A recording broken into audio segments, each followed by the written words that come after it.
guys, it's me, An's Vlog. So for today's video, magtatagalog lang ako kasi nga, mostly kasi sa mga viewers ko is hindi sila nakakaintindi ng Bisaya. So merong iba dyan nakakaintindi, pero konti lang. So ngayon, I try to speak English and Tagalog so that you can understand what I say. Sure. Huwag nyo nang kontrahin. Minsan na nga lang ako makakapag-English. Actually guys, dito kasi sa Malaysia, hindi mo naman kailangan kung yung English mo napaka fluent, then it's good. Pero pag hindi ka naman masyadong magaling, huwag mo lang galingan. hindi, joke lang. Syempre, galingan mo. Pero dito kasi sa mga amo ko, kahit yung English ko, parang tuwad baliskad, kumbaga sa Bisaya, wala silang pakialam as long as they can understand, then they can speak. Then, enough para magkakaintindihan kami, di ba? So, for today's video, i-flex ko lang. Alam ko naman na marami na to sa iba't ibang bansa. Kahit sa Pilipinas siguro meron na nito. Pero napaka-curious ko lang guys. For how many years I've been working here in Malaysia? I think 7 years or almost 8 years. But I never tried these kinds of fruits. Pero ngayon, titikman ko guys for this video. So, if you like this video, please don't hesitate to subscribe, like, and comment. At saka, i-share nyo na din. Tingnan mo, nabubulol talaga ako pag nagtatagalog. Kaya nga minsan talaga, mas gugustuhin ko pang magbisaya kaysa magtagalog. Kasi talaga, meron talagang mga words na nabubulol ako pag Tagalog na yung pinag-uusapan. Pero okay lang yun. At least, I try my best. Try. So, ngayon guys, I would like to introduce gusto ko sanang i-flex yung teka lang kasi yung niluto ko. Nagluto kasi ako ng lugaw para sa alaga ko. Gamit ko yung Thermomix brand. So, while I'm waiting, I need to make a vlog for this kind of fruits. So, ito siya guys.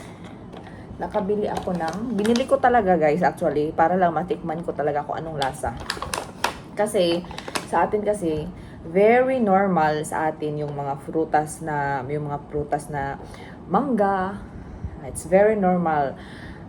Papaya, langka, saging, kahit nasa bakuran natin or kahit nasa kapitbahay natin, pwede natin silang makikita, di ba? Every day makikita natin kahit saan. Kahit nga dito, marami tanim, ganyan. Pero, kasi ito is, hindi ko talaga kung, anong lasa nito? Yun talaga, parang curious ka talaga kung, tapos ang mahal pa guys. Yun nga, ang mahal pa, kaya sobrang curious ko talaga kasi, mahal na nga, ano kaya ang lasa nito? Makakabili nga. Kaya sabi ko talaga, okay, I need to buy these fruits. I want to try what is the taste. And then after that, I will know already.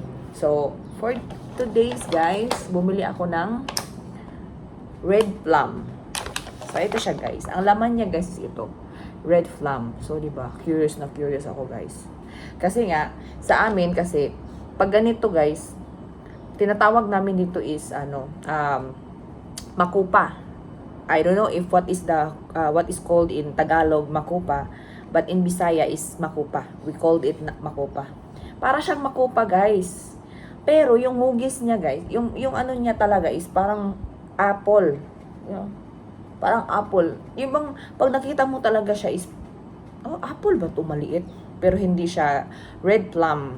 So, ito guys, red, may black plum nito. So, ang daming benefits nito. Search ko talaga guys. As in, search ko talaga. Ang daming benefits nito guys pag kumain ka. Tapos naman guys, ito.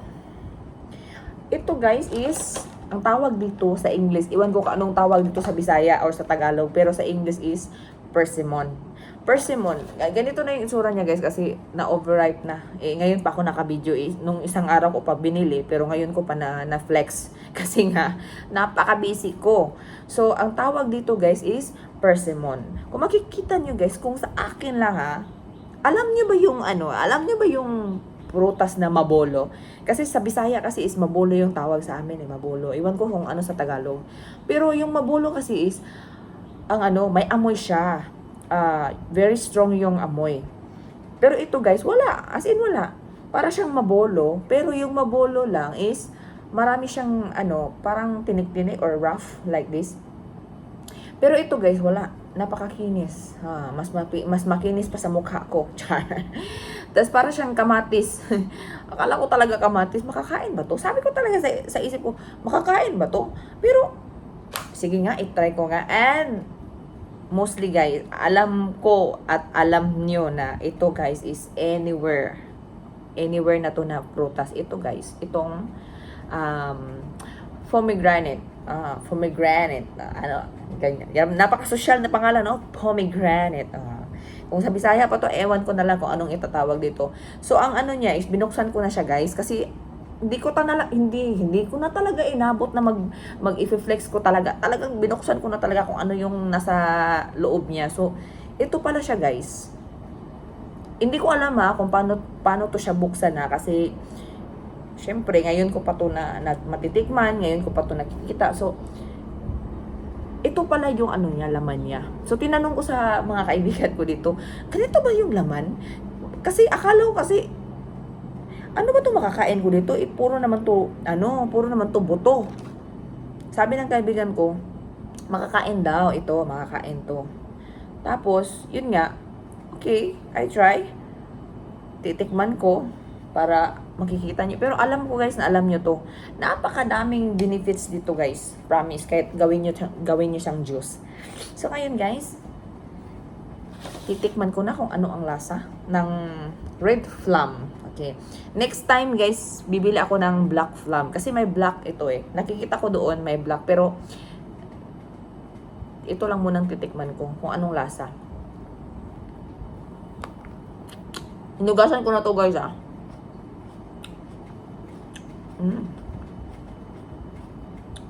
Wala. Walang amoy. Hindi kagaya sa yung, di ba, sinasabi ko sa inyo na para siyang makupa. Hindi kagaya siya sa parang makupa na pag kinagat mo talaga, para ang niya, yung smell niya, maano mo talaga.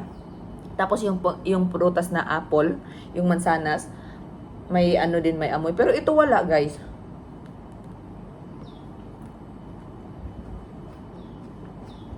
Wala, normal. Pero sabi nila, makakain daw ang balat nito. Yung balat pa ito. Masarap siya. Hindi gaano matamis. Hindi gaano matabang. Good for diet talaga siya. Pero, hindi ko alam kung anong lasa ng black plum. Ito kasi red. Okay siya guys. At next natin tikman is itong persimmon. Napaka-social na pangalan, pero hindi ko alam kung ano sa Bisaya nito. Sige, tatanggalin natin. Sabi kasi ng kaibigan ko, mas masarap daw itong persimmon pag hindi siya na-overripe. Kasi daw, babalatan natin to. Babalatan natin. Tapos, yun lang. Kakainin natin. Tapos, medyo crunchy.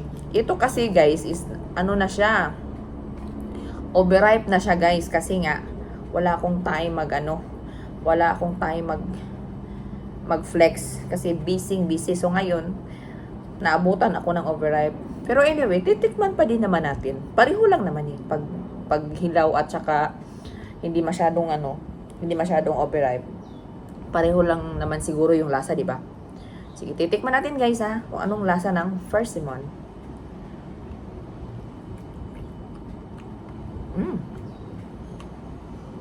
Wala din siyang amoy guys. Usually kasi sa mga prutas, yung mga amoy, maanmot mo talaga na smell good. Pero ito walang amoy. Parang,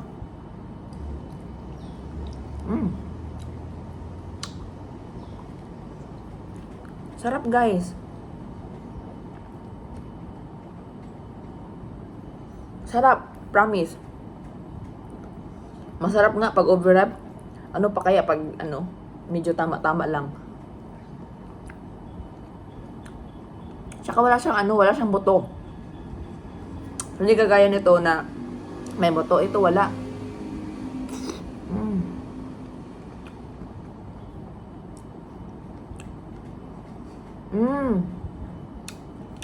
Alam ko na. Para siyang alam yung Easter apple.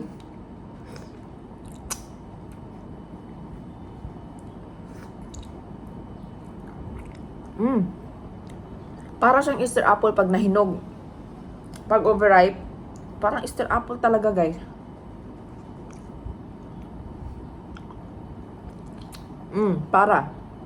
Parang Easter apple.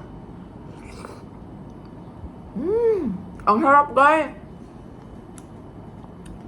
Sarap. Okay.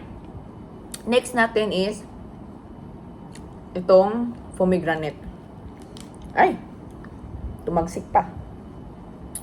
So, ito, guys. Titikman natin.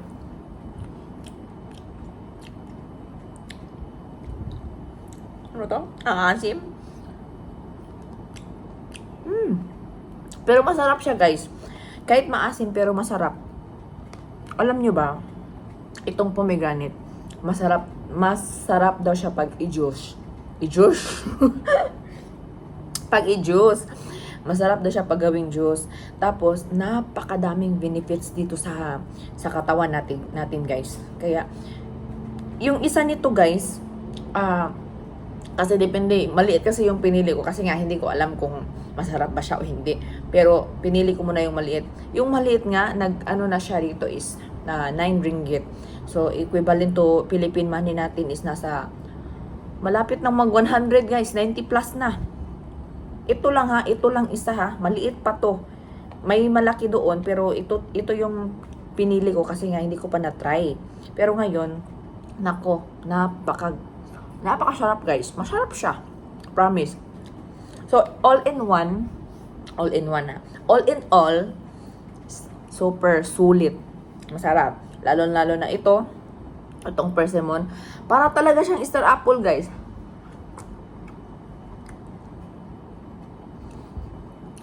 Yung Easter apple na hinog na, yung hinog na talaga, tapos kinain mo. Kaso nga lang, yung Easter apple is may buto.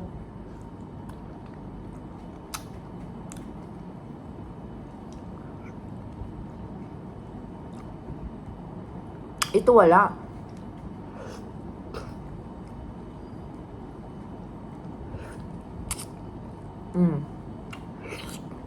O, diba? So, sobrang sarap niya, guys. Yun lang. Thank you for watching. Thank you for watching for my video. Kung nagustuhan niyo po, please comment, like, and share. Paki-subscribe na din, guys. Thank you. Thank you so much. Thank you for watching, guys. Have a nice day. Bye-bye.